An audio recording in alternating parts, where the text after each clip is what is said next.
What's up, losers? It's me, I'm back with some books that I bought this month. Well, some books that I bought this month. Some books that my brother bought for me. Some books that came from subscriptions. And I think that's it. So, like, are you fucking excited to talk about this shit or what? Let me see what we're doing here. I think I'm going to go through the books that I bought for myself this month. So first is The Croning by Laird Barron. Never read his work before, but I remember this came up for a trope video I did at one point, and I can't remember like what the topic was, but I feel like maybe cults? Maybe. But I don't know, like the synopsis is really vague. It's basically just talking about this old dude, Donald Miller, who must be at least in his 80s. So he is older. It says, has walked along the edge of a chasm for most of his nearly 80 years. So he's fucking old, right? And now he's like discovering all these things about his wife and his adult children that are troubling to him, but like I have no idea what, some sort of like occult things, I don't know. I'm excited about it. I hear a lot about Laird Barron, in particular this book. I know he's written some short story stuff, but this is the one that I settled on to try his shit out. Then some fucking weird niche nonfiction, of course. This is The Lady from the Black Lagoon by Mallory O'Meara, and this is about Millicent Patrick, who is actually the person who did the creature design for the creature from the Black Lagoon. For some reason, she was never credited with it, and she just like fell into obscurity, and Mallory O'Meara wrote a fucking book about her. So I'm excited to learn some shit about a person I don't know fucking anything about aside from her work on The Creature from the Black Lagoon. I mean, like, what happened to her? Why did this happen to her? You have to imagine that a woman in that sort of field probably didn't get treated right back then. And they probably don't get treated always so well now. But, so, you know, Universal Monster times, like, why she's not even credited with it. I just want to know more. And also, like, this color scheme is beautiful and brilliant, and I love it so much. It's like everything I could ask for in a book. Mallory O'Meara. Movies, horror, creature design. It sounds like it's gonna be a blast. It's gonna be interesting and maybe kind of sad. Then I got my hands on two older horror mass market paperbacks. The first one here is The Nameless by Ramsey Campbell. And this is about a woman who some years ago lost her child brutally. Her daughter was murdered, and now she's hearing whispers from her daughter in the night. That's it. That's all I know. Ramsey Campbell. Don't know what to say about him, really. I tried to read one of his short story collections and was bored to death, so I haven't picked up any of his stuff since then, but I mean, I will. I will eventually. Then we've got Ghostlight by Rick Hautala. This is a zebra book, and this is about a woman whose sister dies violently. It seems like most people think it's an accident, but this woman knows better and suspects, I guess, her sister's violent husband. There are two children in the mix here, so the woman takes the children. And let me read this part to you.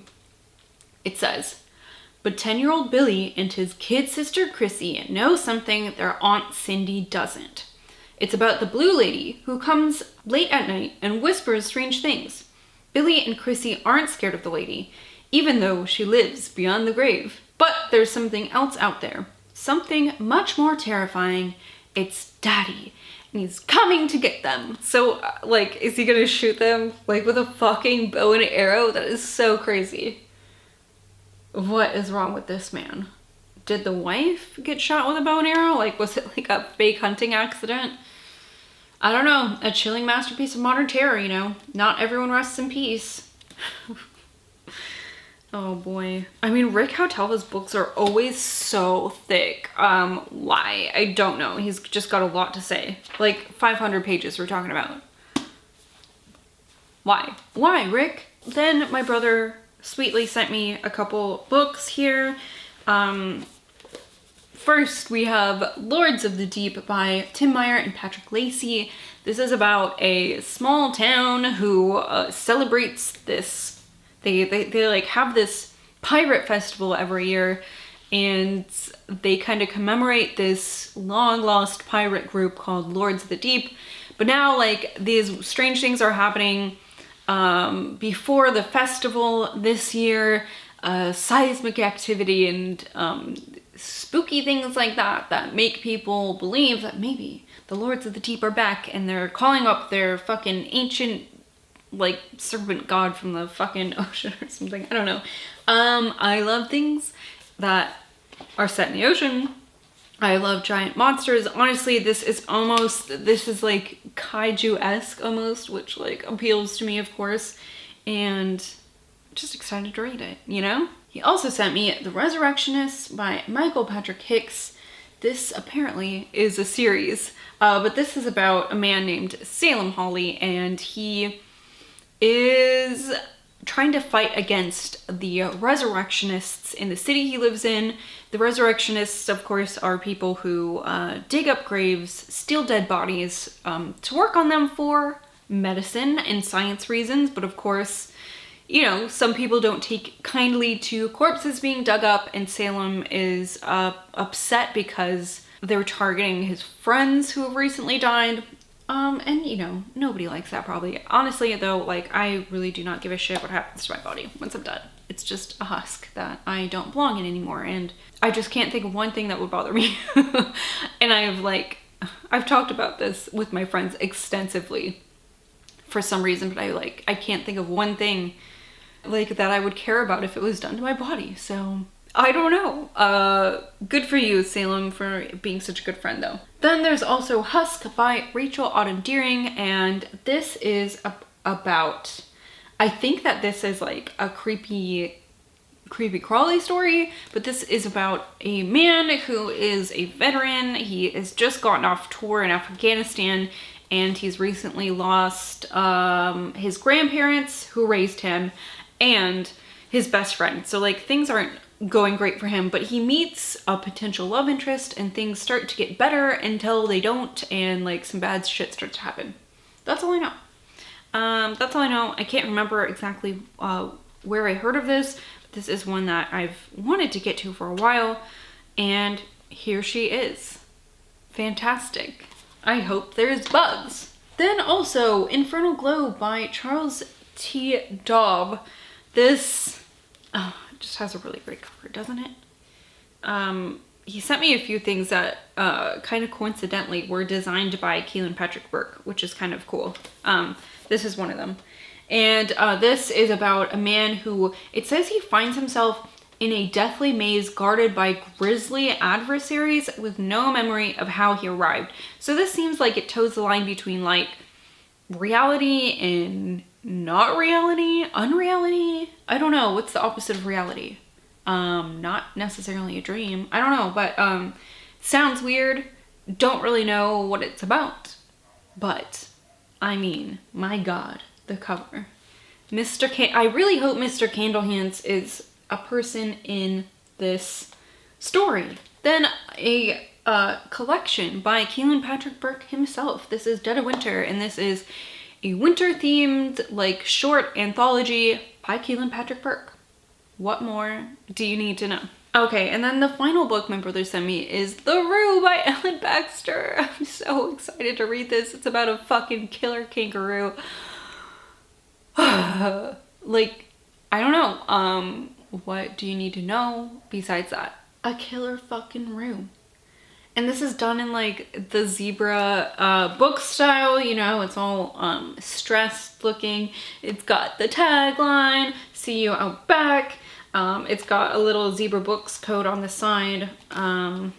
But I mean, this is not a zebra. The zebra, the imprint is long defunct, but so fucking cool. I mean, like, I just want this to have it but I also want to read it. It sounds like it's so much fucking fun. Okay, the last three things here are things that I got from subscription boxes this month. So first is Beautiful Creatures by Kate Chronister. This came in my Twisted Retreat box for December. So this is a story about a young woman who is like trekking through the fucking desert trying to get to Las Vegas, and like a whole just bunch of bad shit happens to her. And then also in the Nightworms box for this month, which I didn't do an unboxing of because I was feeling really bad that day and I just like didn't fucking want to. But first is, I'm really fucking excited about this. This is Festival by Tim Levin and Christopher Golden. This is like an illustrated novel. It's got really rad illustrations in it.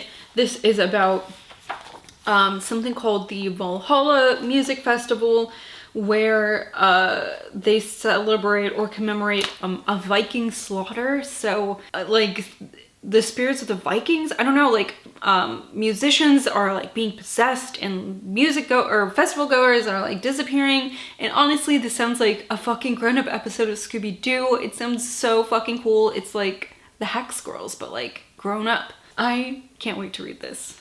It looks metal as fuck. Then the other book in the Nightworms package for January is Bad Grey by Jessica Johns.